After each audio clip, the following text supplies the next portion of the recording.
네, 세 분 어서 오십시오. 안녕하십니까?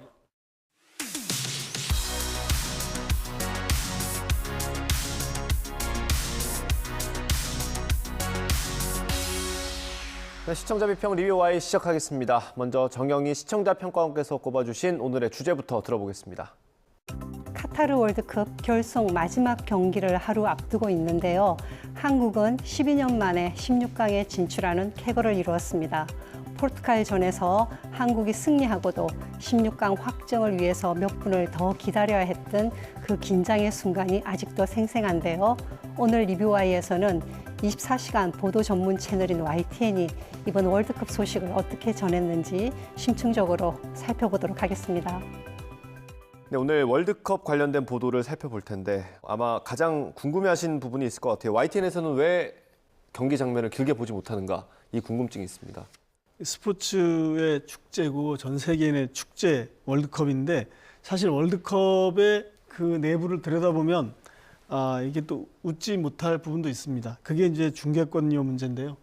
우리나라가 이번 카타르 월드컵 중계에만 쓴 비용이 1,200억 원입니다. 1,200억 원으로 우리나라 이제 종합편성 방송사들이 사와서 각 미디어에 이걸 다시 판매하는 이런 방식인데요. 1,200억 원이 적은 돈은 아니죠. 사실 이게 이렇기 때문에 일반 지상파 방송사들도 월드컵 중계를 하고 손해를 보는 경우가 있을 정도입니다. 이걸 피파에서 국제축구연맹에서 사다 쓰는데 이게 가격이 너무 비싸가지고 방송사들도 타격을 보는 입장이죠. 그래서 이거 재판매를 하는 것도 이제 높은 가격이 형성되다 보니까 이제 일반 이제 뉴스 채널 같은 경우는 이거를 제 돈을 주고 사오는 게 아니라 국가가 정한 법률에 따라서 쓸 수 있는 보편적 시청권으로 사용할 수 있는 영상이 있습니다. 제한적으로 사용하는 것을 가지고 보도에 활용하는 이런 형편이죠. 그런데 이제 이거 뭐 YTN만 그런 게 아니라 제가 CNN하고 그다음에 이제 BBC 월드 뉴스 채널을 계속 보니까 BBC 월드도 오늘 이제 방송에 계속 스틸 사진만 쓰고 있습니다. 그러니까 뉴스 채널들은 일반적으로 이거를 어떤 그 축구 경기를 중계하는 것을 주로 하는 것이 아니라 이 월드컵의 저널리즘적인 측면, 그다음에 보도의 시각 이런 관점을 가지고 이걸 보도를 하는 것이 좋겠다 이런 판단을 저희도 나름대로 한 겁니다. 네. 예, 방송일 기준으로 이제 마지막 경기만 앞두고 있습니다. 우리나라로서는 뭐 10여 년 만에 16강에 진출하면서 쾌거를 이뤘는데요. 보도들도 그만큼 많았습니다. 어땠습니까? 네, 애정을 가지고 좀 지켜봤습니다. 이 YTN 보도도 살펴봤는데요. 이 한국의 첫 상대팀인 우루과이전부터 전력 분석 그리고 관전 포인트를 분석적이고 재미있게 짚어주려고 노력한 것 같았습니다. 11월 22일 보도였는데요. 손흥민 첫 헤딩, 전술 훈련은 철통 보안에서는요. 아무래도 손흥민 선수에게 쏠리는 그 해외 취재진들의 관심을 알 수 있게 해준 것 같습니다. H조에 속한 팀들이 모든 전술 훈련을 비공개로 진행할 정도로 이 월드컵 본 경기 전 긴장감이 높다라는 점을 좀 전달해 준 것 같았습니다. 네, 그런 점도 있었고요. 그리고 월드컵 중계권이 없는 YTN으로서는 물론 이제 시청자를 끌어들이는 소구 요인으로서 큰 선수들, 유명한 선수들을 이렇게 보도를 하는 것도 중요하지만 차별화 전략과 약간 밸런스를 맞추는 그런 게 필요하다고 생각을 했습니다. 그런 네. 점에서 본다 그러면 몇 개 좀 눈여겨본 뉴스가 있었는데요. 네. 11월 22일에 보도된 90분을 뛰든 1분을 뛰든 우리는 원팀 보도가 눈에 띄었습니다. 12월 3일에 보도된 배번 7번 맞대결 완승 캡틴 투혼 빛났다. 이 뉴스는 또 손흥민과 호날두의 대결로 구도를 잡아서 네. YTN이 뉴스를 만들었는데 흥미롭게 봤습니다. 호날두 선수 같은 경우는 과거에 또 노쇼 논란이 있었기 때문에 네. 그의 스타성 외에도 한국의 국민들에게는 이슈가 있는 인물입니다. 네, 이슈도 있고요. 그리고 또 경기에도 이겼으니까 시청자들이 관심 있을 만한 그런 뉴스였습니다. 또 상대적으로 덜 주목받은 선수나 이슈를 꼼꼼히 짚어줬던 그런 세심한 뉴스도 있었는데요. 아픈 황희찬, 부진한 황의조, 조규성이 키플레이어라는 기사가 있었습니다. 여기서 네. 보면 이제 황희찬 선수를 대신할 조규성 선수에 대해서 주목을 해서 타 방송사와는 좀 차별화된 방식으로 이렇게 뉴스를 전달해서 새로운 관전 포인트를 제공해 주었습니다. 네. 결과적으로 본다 그러면 조규성 선수가 이번에 스포츠 게임으로 인해서 세계적인 스타로 부상이 되었기 때문에 네. YTN이 이슈가 될 만한 인물을 잘 발굴을 한 건 아닌가라는 생각도 좀 해봤습니다. 예. 제한된 환경에서 저희가 나름대로 좀 다양한 정보들을 전해드리려고 노력을 많이 했고요. 이번에 뭐 저도 진행을 하면서 느꼈던 거지만 축구 분야에서 부를 수 있는 전문가들은 다 불렀던 것 같아요. 뭐 해외에 있는 분들도 연결을 많이 했고요. 어떻게 보셨어요? 네, 11월 24일이었죠. 서영욱 MBC 해설위원, 김대길 축구 해설가, 그리고 우루과이전에서 한국팀의 강점과 약점 그리고 극복 전략이 무엇인지 다뤘었고요. 또 가나전을 앞두고 11월 28일이었습니다. 김민구 축구 해설위원과 대담으로 이 심판진은 누구인가 분석하면서도 다양한 변수를 짚었습니다. 또 포르투갈전을 앞두고서는 박주호 전 국가대표 축구 선수도 스튜디오에 나왔었던 것 같아요. 이후 또 브라질전을 앞두고는 이 3일 박찬하 그 축구 해설위원과의 대담, 또 4일 최동호 스포츠 평론가, 5일 박문성 축구 해설위원과의 대담이 계속됐었습니다. 또 12월 6일이었는데요. 박찬하 축구 해설위원이 선수들의 체력 고갈이라든지 또 브라질 선수들의 기량차를 패배 원인으로 지적해 주었었습니다. 자세하고 분석적인 설명이 돋보였고요. 특히 백승호 선수의 골을 설명해 주고 또 이강인, 조규성 선수 등의 활약을 이 손흥민 선수와 함께 짚어 주어서 아쉬움을 달랠 수 있게 했습니다. 네. 우리나라가 탈락한 이후에 이 YTN이 들썩였던 날이 이틀 정도 있습니다. 선수들이 우리 회사로 왔을 때거든요. 네, 저도 봤습니다. 먼저 YTN은 그 7일 태극전사 금의환영으로 생중계를 내보냈죠. 특히 김영권 선수가 그 카메라를 이 입국장에 들어오면서 카메라를 높이 드는 모습을 좀 카메라에 담았던 것 같습니다. 그래서 뉴스라이드에 출연했었던 김영권 선수한테 왜 그렇게 카메라를 머리 위로 높이 들었었느냐 이렇게 질문을 하는 장면이 있었는데요. 그것이 좀 잘 연결됐던 것 같습니다. 축구 대표팀 선수들이 YTN을 직접 찾아서 인터뷰를 진행했었는데요. 뉴스라이더의 김영권 선수, 또 팀닥터 왕준호 교수 대담이 있었고요. 뉴스와이드의 김진수, 백승호, 조규성 선수가 찾아서 직접 인터뷰를 했습니다.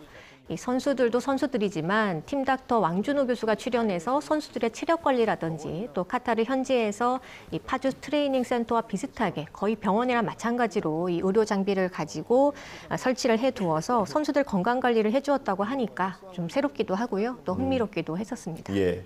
우리나라 축구 경기가 대부분 이제 밤에 진행이 됐고 새벽에 진행이 됐기 때문에 우리로서는 사실 이걸 좀 해설하는 건 좀 이점이 있었던 것 같습니다. 어떻습니까? 저도 그 좀 전에 말씀하신 팀닥터 왕준호 교수님 인터뷰, 뉴스라이더 아침 뉴스 인터뷰 정말 재밌게 봤는데요. 밤에 일어나다 보니까 밤에 그 보면서 가졌던 궁금증이라든지 혹은 못 보셨던 분들을 위해서 아침에 이렇게 그 직접 당사자를 불러서 얘기 듣는 건 굉장히 의미 있고 또 재미있었다고 생각합니다. 또 뭐 많이 저희들이 또 하고 싶었던 것이 이 그라운드 위에서 뛰는 그 스타 말고 그 뒤에서 그걸 받쳐주는 사람 누굴까 이런 걸 꺼내서 그 사람들에게 얘기하게 해줄 수 있는 기회를 주는 거, 그게 사실 언론사가 해야 될 일이라고 생각하는데 그런 면에서도 굉장히 좋았고요. 이 월드컵 뉴스와 관련해서 제가 느끼는 거는 뭐 아시겠지만 뉴스가 켜면 범죄 뉴스가 많이 나오고요. 뭐 구속됐다, 뭐 누가를 재판에 넘겼다 그런 얘기, 또 뭐 전쟁 얘기하고 양극화 얘기하고 뭐 경제가 어렵다 이런 얘기로 대부분 뭐 사건 사고 이런 식으로 뉴스가 이렇게 배열이 되는데 그 굉장한 사실 부담이 있습니다. 세상에 그 나쁜 일만 있는 건 아니거든요. 그런데 이제 축구는 적이 없지 않습니까? 또 대한민국 팀에는 반대가 없기 때문에 이런 뉴스를 좀 많은 시간을 가지고 재미있는 얘기를 해서 이렇게 꺼내서 그 얘기를 해줄 수 있고 뉴스로 만들 수 있다는 거, 그게 저희한테는 굉장히 어떻게 보면 즐거운 일인 것 같습니다. 예. 네, 이번 월드컵이 카타르에서 열렸기 때문에 이 경기 말고 또 다른 부분들도 좀 보도로 많이 나오긴 했더라고요. 네, 맞습니다. 그 YTN은 스포츠 자체를 중계할 수가 없기 때문에 그 시간을 이제 그 공백을 시청자들이 좀 흥미로워할 만한 그런 여러 이슈를 가지고 이렇게 뒷얘기로 마무리하고 채웠는데요. 네. 개인적으로는 21일에 보도되었던 사상 최초 경기장 금주령 월드컵 날아간 1,000억 원, 네, 이 뉴스가 좀 흥미로웠습니다. 네. 그리고 월드컵 최초로 금주령이 내려졌는데요. 그로 인해서 협찬사가 뭐 1,000억대의 손실에 노출되었다라는 내용이 전달이 됐고요. 그리고 피파와 카타르가 뭐 또 모종의 관계가 있다는 그런 의혹 같은 것, 이런 얘기들이 소개가 되어서 재밌었습니다. 11월 22일에 보도된 뉴스, 맥주 레깅스 금지 카타르 월드컵 이모저모, 그리고 30일에 보도된 뉴이즈에서 보도한 거거든요.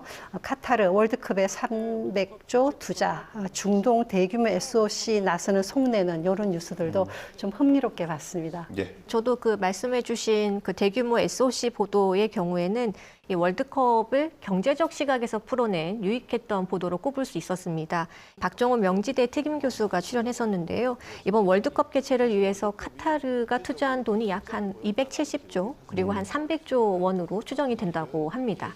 이 예년에 월드컵을 5번 정도 개최할 수 있는 그런 비용이라고 하는데요. 이 월드컵 개최라는 것만을 따져보면 좀 적자겠지만 이번 행사를 통해서 카타르는 중동의 두바이나 아부다비 또 사우디아라비아의 리하드 같은 곳이 아니라 카타르에도 이렇게 세계적인 허브 역할을 할 수 있는 도시 인프라가 있음을 좀 전 세계에 보여줄 수 있는 그런 효과가 있기 때문에 상당히 주목해 볼 필요가 있었다라는 생각이 들었고요.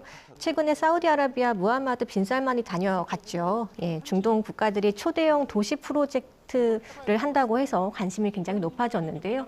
이런 대담은 그런 측면까지 아울러서 이야기해 주니까 좀 흥미롭게 다가왔던 것 같습니다. 또 국제축구연맹이 반자동 오프사이드 판독 기술을 개발했다고 해서 좀 눈길이 갔습니다. 11월 24일 보도였는데요. 오프사이드 논쟁 이젠 끝, 피파 새 시스템 도입. 보도에서는 미국 MIT와 스위스 취리 공대가 3년여에 걸쳐서 이 공과 이 선수들의 움직임을 판독하는 트래킹 기술을 개발했다고 해서 관심을 모았습니다. 또 12월 5일이었습니다. 낯선 조립식 경기장 974 첫 야간 경기 변수되나 이 보도는요. 16강 경기가 치러졌던 스타디움 974 경기장이 이 재활용 컨테이너를 레고처럼 끼워 맞춰서 만든 조립식 경기장이라고 해서 이제 소개를 했었는데요. 경기력만큼이나 경기가 치러지는 경기장의 특성도 중요할 텐데 우리 팀의 경기와 경기장을 연결해서 설명하니까 주목도를 높였습니다. 제 개인적으로는 앞서 말씀드린 모든 뉴스를 초월해서 특별하게 좀 인식된 그런 뉴스가 있었는데요. 바로 12월 3일 보도된 월드컵이 뭐길래 노동량 50배 낙타는 괴로워라는 뉴스였습니다. 이 뉴스는 시청자들이 미처 생각하지 못했던 것들을 보도함으로 해서 세계적인 축제의 이면을 한 번 더 생각해 보게 했고요. 그리고 우리는 종종 앞면만 보고 세상을 평가하는데 이 뉴스는 뒤에서 수고하는 여러 인력과 그리고 생명에 대해서도 생각할 계기를 마련해 준 것 같습니다. 또 12월 9일의 보도인데요. 카타르 월드컵 이주 노동자 사망 무대책도 관심 있게 보았습니다. 생각할 점도 있었고 시사성도 있는 그런 좋은 뉴스라고 판단을 했습니다. 월드컵 이면에 대한 보도는 시청자를 끌어들이는 데 중요한 요소가 되지만 또 하나는 이러한 뉴스들이 그것에 더해서 저널리즘의 역할, 이것도 상기시킬 수 있기 때문에 참 좋은 뉴스라고 생각을 했습니다. 네. 알겠습니다. 오늘 리뷰 Y 내용 정리 한번 해보겠습니다. 이것만은 꼭 시간입니다. 평가님부터 들어보겠습니다. YTN의 스포츠 뉴스 게임 중계 못지않게 흥미로운 콘텐츠가 되기를이라고 말씀을 드리고 싶은데요. 보도 전문 채널이라는 그런 YTN의 정체성을 고려하면 스포츠 뉴스팀은 조직 내에서는 열세일 수밖에 없습니다. 그럼에도 불구하고 이번 월드컵 기간 동안에 흥미로운 뉴스를 많이 만들어 주셨는데요. 다음 국제 경기에서도 잘 활약을 해주시고 그리고 시청자를 위해서 재미있는 콘텐츠를 좀 많이 개발해 주시길 바랍니다. 네, 다음 박사님 들어보겠습니다. 네, 승패를 떠나 모두가 즐기는 축제 월드컵. 더 좋은 성적을 냈다면 또 더 좋았겠지만요. 또 중꺾마라고 하죠. 중요한 것은 꺾이지 않는 마음이었던 것 같습니다. 한국의 16강 진출 가능성은 처음에는 10%도 채 안 됐습니다. 처음부터 힘들겠는데 하는 체념으로 경기를 치렀다면 이변은 결코 일어날 수 없죠. 포르투갈전 추가 시간에 터뜨린 역전골처럼 끝까지 포기하지 않는 마음, 또 감동과 눈물의 여정을 감동 있게 전달하기 위해 매 경기 진지하고 다각적인 분석과 전망을 짚어볼 수 있는 그런 뉴스를 YTN이 준비해 주시기를 부탁 말씀드립니다. 네, 오늘 리뷰 Y 순서는 여기서 마치도록 하겠습니다. 세 분 오늘 말씀 잘 들었습니다. 감사합니다.